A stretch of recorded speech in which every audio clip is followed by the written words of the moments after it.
Well, with an off day yesterday, let's get a guest onto the show. It's been a little while. Welcome to Locked On Brewers.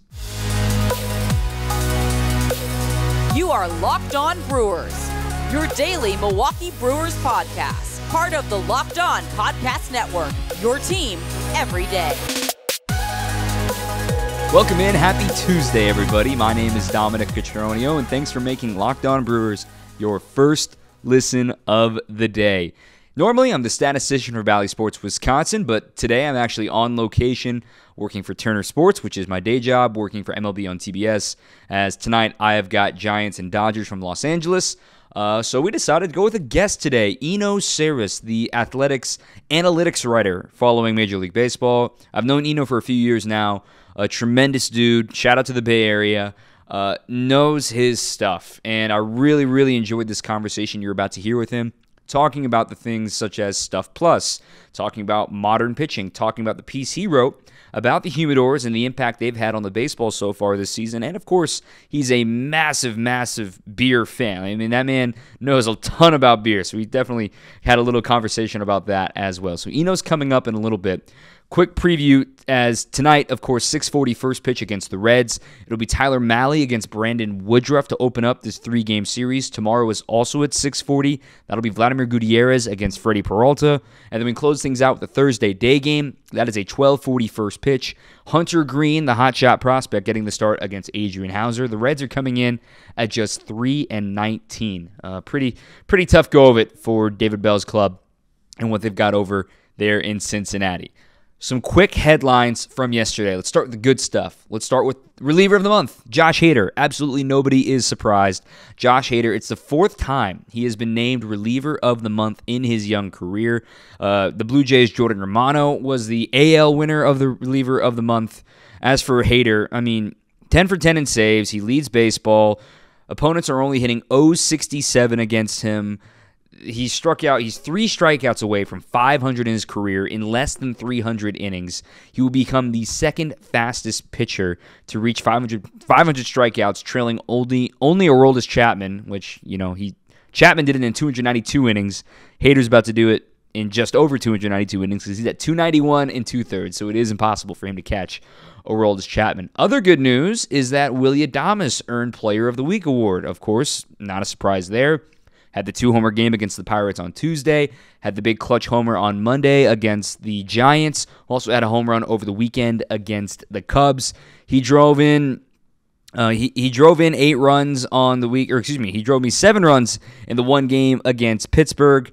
He had a 1,200 OPS, 4 home runs. He tied the club record with 7 runs batted in. It was a great week to be Willy Adames. As far as roster stuff goes, you may have missed this yesterday. The roster is officially down to 26, and we got our answer as to what Craig Counsell and David Stearns would do with the roster. The answer is option Mike Brasso, along with Alex Jackson, and then also DFA Jose Urena in order to reactivate Luis Urias. Yes, Show is expected to make his debut tonight in Milwaukee. He is ready to return, probably getting the start at third base here tonight. So, again, Mike Brasso had option years remaining. He's been optioned to Nashville.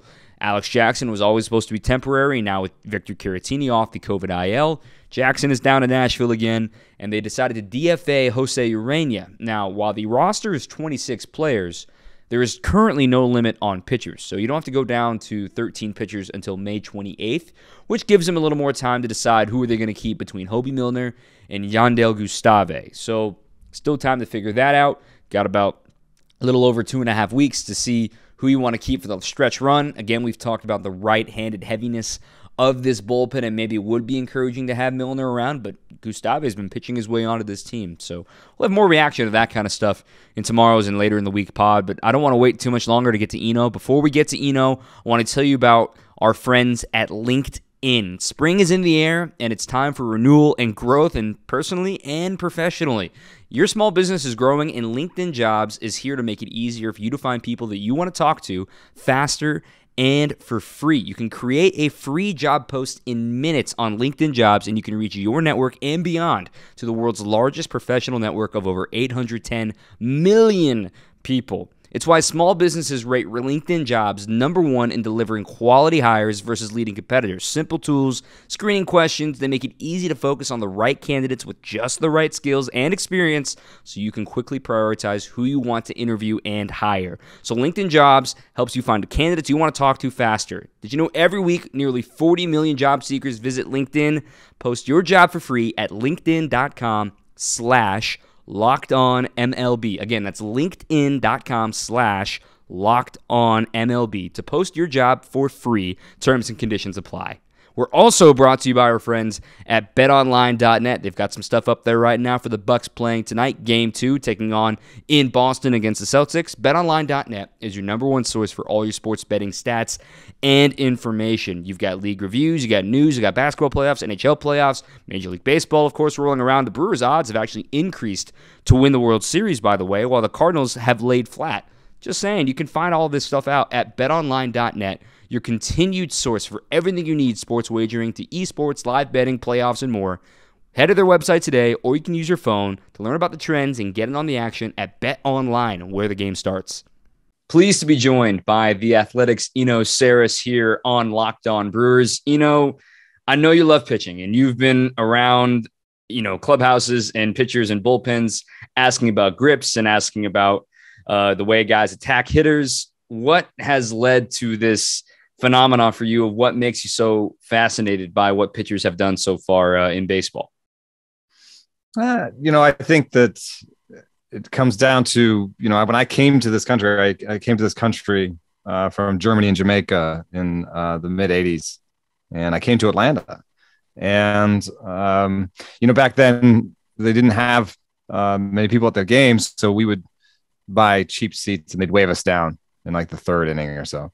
And so I got to see the building of that Braves team from the bottom up.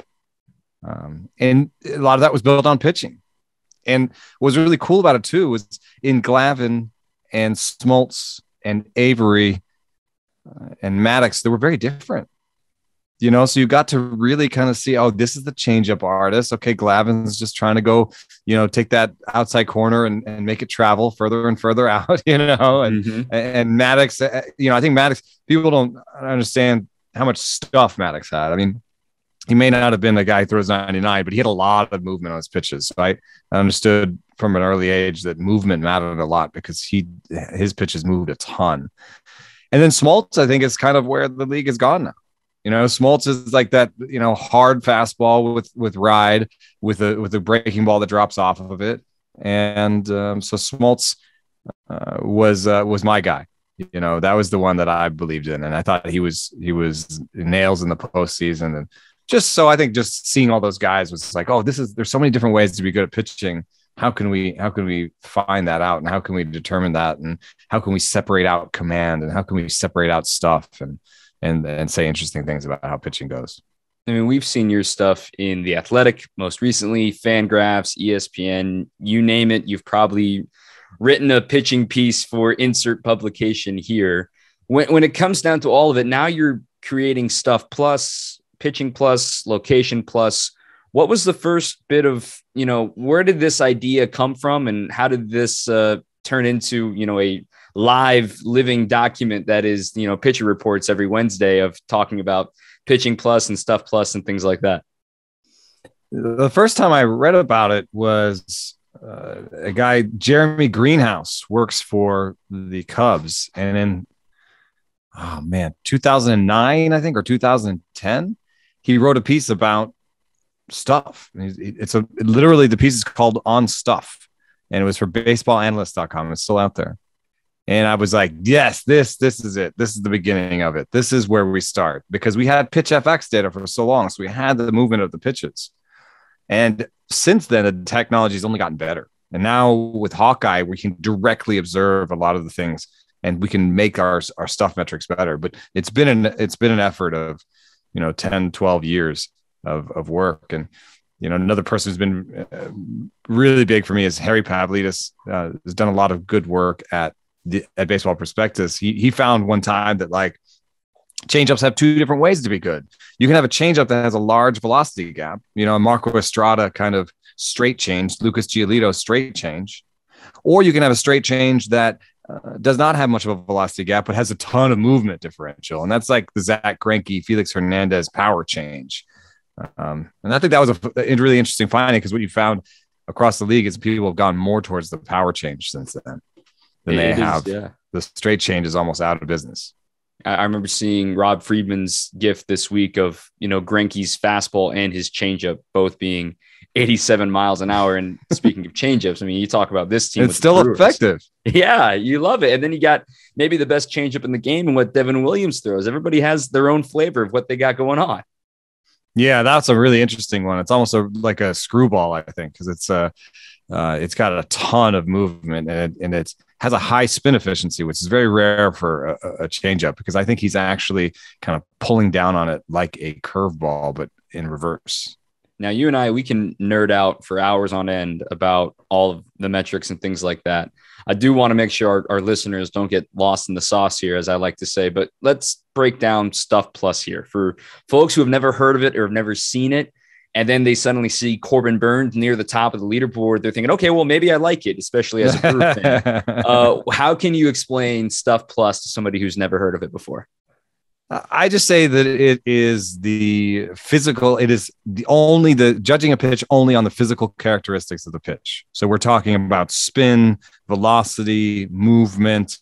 Then it gets a little bit more complicated in terms of we actually we define movement off of the fastball, right? So it's movement differential, but and even spin. There'll be relationships in spin between pitches. And then the release point matters a little bit too, because you'll have a guy who throws like Jake Cousins, kind of throws from this sideways release point, but he has some movement that's almost like an over the top guy at times. So that's a form of deception. So it gets complicated, but really all we're trying to do is look at the physical characteristics of the pitch, because we also in the model have a thing called Location Plus. And that's just looking at only where does the pitch end up. But the reason we care a little bit more about Stuff Plus than Location Plus is that Location Plus is much more finicky from start to start, pitch to pitch. Pitchers don't have the kind of command that maybe we want them to, or that maybe we think they do. Command is something that kind of comes and goes, and stuff actually stays with you. It's stickier year to year. You're more likely to have a great stuff this year to have it again next year. Whereas you can even see with Corbin Burnes. Well, what did Corbin Burnes do? Last year, he didn't walk a guy for 80 guys in a row or something. And then this year, he's like, first guy walked him. Yeah, and on 4 pitches too. Yeah, right. It's just, command kind of comes and goes. My personal theory on it is just that command is when you're totally feeling good. And you kind of lose it when maybe the hamstring's barking or the back, or you didn't get enough sleep last night. The command is the very small thing that can kind of set it off. So one of the things that I noticed when I read through your Pitching Plus and Stuff Plus metrics is that while Corbin is near the top of the leaderboard for Stuff Plus, Brandon Woodruff actually has a strong appearance in Pitching Plus, and he's near the top in that, despite maybe the traditional numbers not showing off like the Brewers fans would be expecting out of your number 2 ace on this team. What does Brandon Woodruff do in the metrics eyes that makes him still one of the best pitchers in baseball?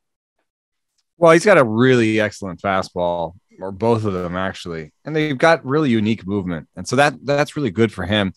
He, told me that he's not a natural breaking ball guy, and that he had to really work with weighted balls to get that release point out in front to really get that slider. So it's not an amazing slider in terms of movement profile, but sliders, sometimes command is more important than stuff with sliders. Because you think about it, put that slider on the outside corner of the plate, it almost doesn't matter what the shape is. You know what I mean? Mm-hmm. It's going to be a slider on the outside corner part of the plate is going to be a good pitch. So, the good news, I think, for Brewers fans is that the underlying shapes are still there. The velocity is still there. And the model says he's not even throwing to that bad locations.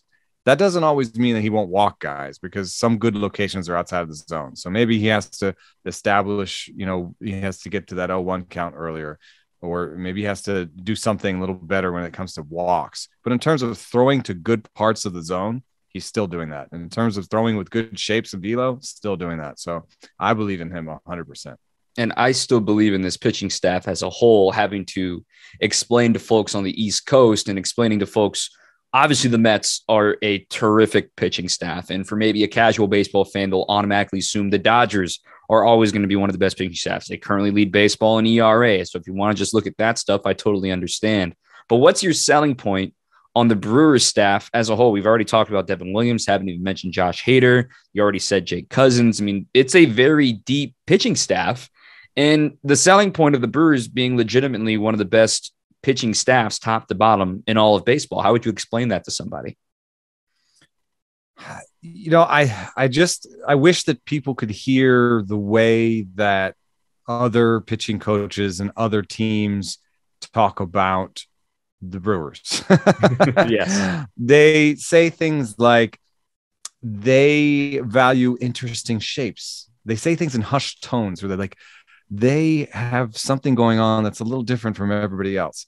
And it even shows on my model. So Stuff Plus last year, poured it over to this year. So this year's pitching staff with last year's Stuff Plus model, the Brewers would be fifth. The Rays and Dodgers are right there, and the Rays and Dodgers are always sort of the forefront of pitching design. What I'm saying is the Brewers belong to be there in that trio too. I think they're among the three best teams in developing pitching. And, sometimes it's hard because my model is trying to catch up to their model. I know they have a Stuff Plus metric. I know they have this sort of thinking when they're developing pitchers. But like, for example, Eric Lauer does not pop right now in my numbers. It says that he's basically around league average. It doesn't look like he's around league average right now. I mean, he's striking everybody out, and he's got a tiny little ERA.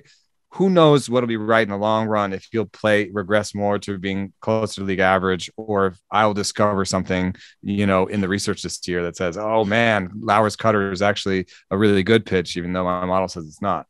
So, I'm trying to keep pace with all these teams, and I don't have the same resources. But I will say that just when you talk to people around the league, there's an immense respect for Brewers pitching design and pitching development in general. Have you been able to have any conversations with Chris Hook or anybody in the Brewers front office, David Stearns, Matt Arnold, folks like that have given you insight to what they've got going on? I have some friends in the organization, but they are a close-lipped organization. It is tough to I talk and they say, that's interesting. Yes, that's my observation as well. But what about your side? Do you say something now? Exactly. It's leaving open-ended for a reason here, man. You got to help me out and throw me a phone. I'm not asking for the nuclear launch codes. I just want to know what you're doing. Yes, but I mean, one of my first eye-opening thing was they built this whole thing in Maryville, right? And they were like, we built this pitching lab, and we're really excited about it. And they had I think they might have had a press release. They had like pictures, and there was the idea that maybe I could see it. But then they took me to the outside of the building and were like, it's in there. Just like admire, here you are. Yeah. Oh, it's good. Nice. It's a building. Yeah. That's like, okay. All right. We're not gonna know these secrets, but you can get some sort of idea of how they're respected by talking to other teams sometimes too. So, but they're definitely a top shelf organization. It's been incredible to watch this pitching develop, and in stark contrast to what they were, in the 80s of the Harvey Wallbangers type teams of being known for offense and the Ryan Braun years. And now it's completely flipped 180 degrees to be focused on pitching and focused on their starter going 6-7 innings. And then, all right, well, if we get 3 runs, then boom, we've got enough for us. Yeah, it's a very different. I mean, when you look at a team like the Dodgers, obviously probably the best lineup in baseball. The Mets, making news yesterday by, DFAing Robinson Cano, but they have the luxury to be able to do that with their offense. For the Brewers, though, obviously there's concerns with the offense. What do you see? Do you see them as a legitimate pennant contender? And is it solely resting on the pitching to get them there? Oh, yeah. I reacted because I was like, no, it's not the pitching, it's the hitting. Because the pitching will be there. Like, yes, you're right. The way you said it, it's like, yes, it will be the pitching that gets them there. But how far they go will depend on the hitting because the It's pitching can only take you so far. And that's been my research that I've seen in what works in the postseason, quote unquote, and what good teams, what do good teams look like that make it far in the postseason. In fact, I found that they usually hit better than they pitch. The hitting is more important than anything, that if they don't strike out, that's super important. So, I always pick the Brewers for like the World Series or, at least the NLCS. I always think that they're going to do it. But, I just wonder if that's where teams kind of separate themselves on the batting side because it's expensive, right? Bats are expensive. And maybe that's just what makes it tough on the Brewers. Like they now have the 6th highest strikeout rate in the big leagues. And they have a below average offense, and it's very rare to have a below average offense win the World Series. And with speaking of expensive hitting, their most expensive hitter is not hitting in the last couple of seasons. So we'll see. Christian Yelich has shown signs of returning to at least, league average and above league average form, but not MVP form like the Brewers had signed on for 2018 and 2019. But leading it's very interesting. Yeah, I mean, he's hitting the ball hard. Right. But it's more on the ground like it used to be. Exactly. And very little to the opposite field, very little. He hasn't hit a fastball for a home run yet either. It's all been off speed. It's interesting right now. So I saw a breakdown on MLB Network that they might not be far off, that he's a little late then. Because he's hitting the ball hard, but if you hit the ball hard and late, it's usually on the ground. If you get the ball out in front of the plate, that's where pull fly balls and homers live.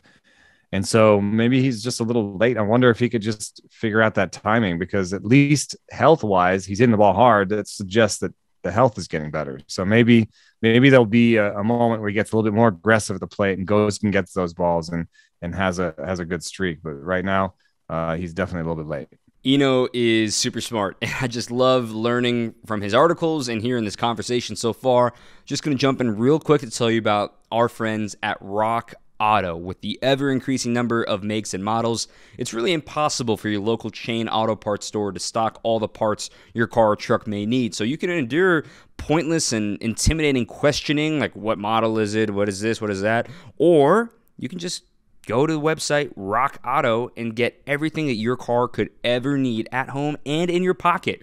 You can save time and money when using Rock Auto. They're a family business serving do-it-yourselfers for over 20 years, and their prices are reliably low for every single customer. You don't have to have somebody in the industry to get the prices you're getting at Rock Auto. They've got everything: brake parts, motor oil, new carpet, tail lamps, mirrors. I mean, everything you could imagine is at rockauto.com. You can use their easy-to-use website today to find the solution to your auto part needs. And when you go to rockauto.com, make sure you write Locked On in their box that says, how did you hear about us? So that way you know that we sent you at Locked On. Amazing selection and reliably low prices. All the parts your car will ever need at rockauto.com. Let's get back to Eno. Should be interesting to see what he becomes, and will be interesting to see when the warmer months come around. And I know you had this great piece in The Athletic as far as investigations into dew points and drags and humidors and, every which way that we can look into balls in play that aren't traveling as far. For folks who haven't read it yet, get over to The Athletic. If you're not a subscriber, you should be, because now we're having you on. We've had Will Salmon on before. It's an amazing, amazing website of what you guys do over there. But for your research going into this, and for the folks you talk to, learning about maybe the unforeseen adverse effects of planning for dew points and planning for the humidor, what did you take away from writing this piece and learning that, okay, well, the ball is not flying as far. Does baseball have a problem on its hands? Baseball has a yearly problem on its hands when it comes to the ball, because we can now measure every little thing when it comes to the ball. We can know if drag is up from here to there. We can know how much of the power outage is due to the ball. And because we can know all these things, we can then ask baseball about it, and they keep trying to toggle it to make it better. What they are trying to do in their defense is make it much more consistent. So they deadened the ball in 2021, hoping to make a ball that they could make the same every year. And then they ran out of that ball because of COVID, and they didn't have enough. So last year they had a mix of balls, and we figured that out. And Meredith Wills and Bradford Williams had a really great piece in Business Insider where they were like, "Hey, did anybody notice we were using 2 balls last year?" And baseball had to come out and say, "Yeah, sorry about that. Because of COVID, we had to use some leftover balls." So we can hold them to task. What they're trying to do is make everything more consistent. And so the humidor is going to make it everybody the same humidity, and the storing of the balls is going to be having the same humidity. And hopefully this more deadened ball is easier to replicate. So the ball is the same and store at the same humidity. What has happened earlier this season is it's a deadened ball. And so everyone's like, oh no, wherever the home run's gone. And then the humidifiers, the humidors, what they're doing right now is in a lot of dry places, they're adding water to the ball. Since they always keep it at the same humidity, if it's drier than what the humidor wants, it's going to add water to the ball. If it adds water to the ball, it doesn't bounce as much and it's deader. So right now, I think in a lot of markets, what you have is a dry April with humidors that are adding water to the ball, and the ball itself is deadened. So we have a double effect. I've got my numbers up here. I'm trying to. What's the name of Milwaukee's park? We're now American Family Field. I know. Miller Park days are no more. I was looking for Miller Park. Where is I know. You're not the only one. I promise. It's all good. But while you find that number, it also, looking at the chart, it while we say the ball is, deadened, it's just going back to pre-2019 levels is what it sees to me. But then you throw in all the added batting average is down, slugging is down, the extra new era of baseball that we're in as far as all or nothing, 3 true outcomes. But we're saying, oh, it's not going back to dead ball 1919 type baseball. No, it's just going back to the home run before the home run bonanza that was 2019. Yeah, it should be going back to kind of 2017 levels. And, that sounds fine. But the problem is at the same time, the rest of baseball has added a ton of strikeouts. So, even since 2017, we've gone from, I think like 20%, 19% strikeout rate to now it's almost like 23.5 to 24% strikeout rate around the league. If you're striking out a quarter of the time and then you take homers away, then it's not great baseball. It's harder to draw folks in with fewer balls, not even just balls leaving the ballpark, but fewer balls in play, obviously, having all of these strikeouts right now. Yeah, and the humidor wasn't supposed to affect Milwaukee too much because it's 50% average humidity over the course of the season, and that's kind of where the humidors are set. However, like I said, it's drier in certain parts of the year and wetter in other parts of the year. So instead of maybe setting it to like, what would April humidity be here? Let's set it to that, and May and whatever. They set it to one number for the whole season. So might get this thing where maybe April's now in general are just going to be really low in offense, and maybe August's now will be even higher in offense because of the way in August the humidor might be taking humidity out. So it's going to be a really fascinating season. We may end up looking a lot like 2018 at the end of it. But being a little bit more erratic on our way through. It's sample size is always kind of the buzzword right now, given we're only, here in the first week of May. There's still a lot to learn.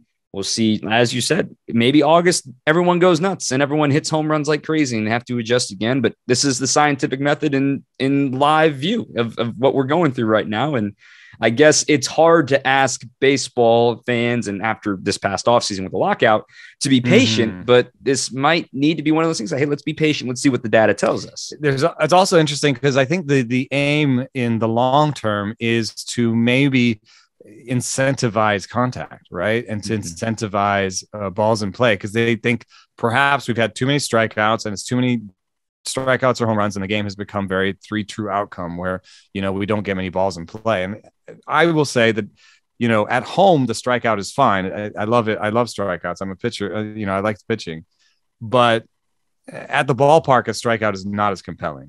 It's very much harder to see what the pitch type was, to really understand the whole pitch to pitch. So, he busted him inside with the cutter, and then he dropped the fastball on the outside. It's a lot harder to see that when you're sitting in the bleachers or sitting down the third base line or something. So, I think that in the ballpark, a ball and play is something we should be thinking about. And maybe it's just going to be awkward in the meantime where we okay, we're going to deaden the ball a little bit so people aren't going for the homers as much. And maybe in the second or third year, we see some of the strikeout rate come down. Same time, we're going to work with the pitch clock to maybe reduce velocities and kind of up the pace.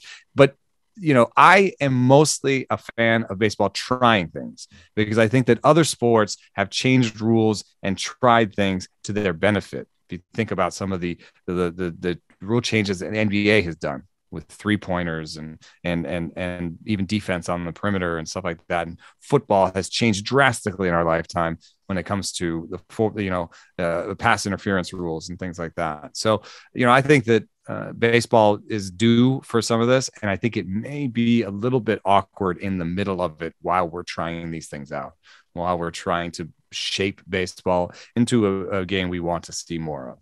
Craig Counsell made that exact point during spring training, actually saying, they're asking, this was during the time of trying to figure out, okay, is there going to be a runner on second base? Is there going to be a pitch clock? Is there going to be shifts banned this year, next year, whatever? He says, I am all for them trying to make our game better. You can't blame baseball for trying to make it better because it's not an elephant in the room anymore. It's an actual fact of saying, look, there are fewer and fewer people watching baseball. There are plenty of us still out here watching baseball, right? But trying to make sure people stick around and show the next people that maybe aren't baseball fans. I'm all for it. I'm with you there.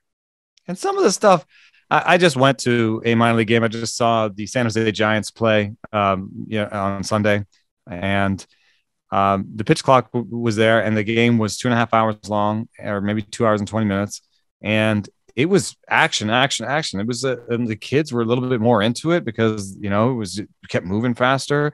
And in terms of while you're watching yes, there were a couple of the kids at some point were 5, 4, 3, 2, and counting down. That's not terrible. It is a little bit non-baseball-y, but it's not terrible. And then otherwise you could ignore the pitch clock and it wouldn't really change the way that you watch the game. It's not a fundamental problem with baseball. It's not the baseball doesn't have pitch clocks. What are we doing here? It was the same sport, just a little bit faster, which I think is good. Another example I have is they made the bases bigger, and that makes the space between first and second smaller. And so that incentivizes stolen bases. And we like stolen bases. They're fun to watch. They're fun to watch close plays at second. I like triples. I want more triples. I want more speed in the game. I think that a lot of people agree that that's a compelling thing to see. And there's no way looking at the field to be oh yeah, these bases are way too big. Yeah. It's 2 inches bigger. It's it doesn't change anything. It's not like you're running around the playground and seeing entire, full on 12 by 12 base. Oh, you can step anywhere here and go. It's just regular, backyard. It's not backyard baseball. It's you're in general area by the light pole and go. It's not that. I don't want to let you leave without talking about some beer. I really do appreciate you taking some time. As folks listen to this podcast and understand, if they've been listening for a while, they know I'm not from Wisconsin, and I've learned about the cult following that is Spotted Cow up here in New Glarus Brewing. I know you're a huge, sommelier of beers pretty much. What are your thoughts on what New Glarus has going on and some of your other favorite Wisconsin local beers up here? I like New Glarus. They don't travel out of the state that much. So, right. It's something that I've had to trade for and have had sent to me. Spotted Cow is absolutely a smooth, great beer that I love. But in terms of hazy IPAs and fresh new IPAs and stuff, there are some other breweries that I really like, maybe a little bit more. So my favorite, I think, is Hacienda Beer Company. And they make some really, really good hazy IPAs and some good saisons. But my favorite stuff from New Glarus is probably their sours, because I like sour beers. But in terms of IPAs, which are my number one love, I'll take a Hacienda Hazy any day. I like that. We appreciate the shout out to them. Maybe I got to give them a ring and head over to their tap room. I'm not far from them, actually, so I'm looking at it on Google Maps right now. But really do appreciate you taking the time. I know you're all over the place, but The main spot we can find you is at The Athletic and at Rates and Barrels. Anywhere else we can find you in social media and things like that? Well, if they wanted to try and listen along for free before subscribing, Rates and Barrels is my fantasy show with Derek Van Riper, and then I've got a show called the 3-0 Show with Derek Van Riper and Britt Giroldi, which is more real baseball, and that is on the Athletic Baseball Show. Both of those you can listen to for free, and then if you start to like what the stories we're referencing, maybe you'll subscribe eventually, but. Those shows are anywhere you can find them. 3-0 Show and Rates and Barrels. Fantastic. And like I said, we've got Will Salmon over here covering our beat. We've had him on the show. Love Will. He's a great dude, and we hope everyone subscribes to The Athletic. And again, I've said it over and over, even when we have, Todd Rosiak or Tom Hondracourt on, pay for your journalism, man. It makes everything better. So, Eno, thank you again for the time. We wish you all the best and good travel, good health all this season. Thanks for having me. You are Locked On Brewers, your daily Milwaukee Brewers podcast, part of the Locked On Podcast Network, your team every day.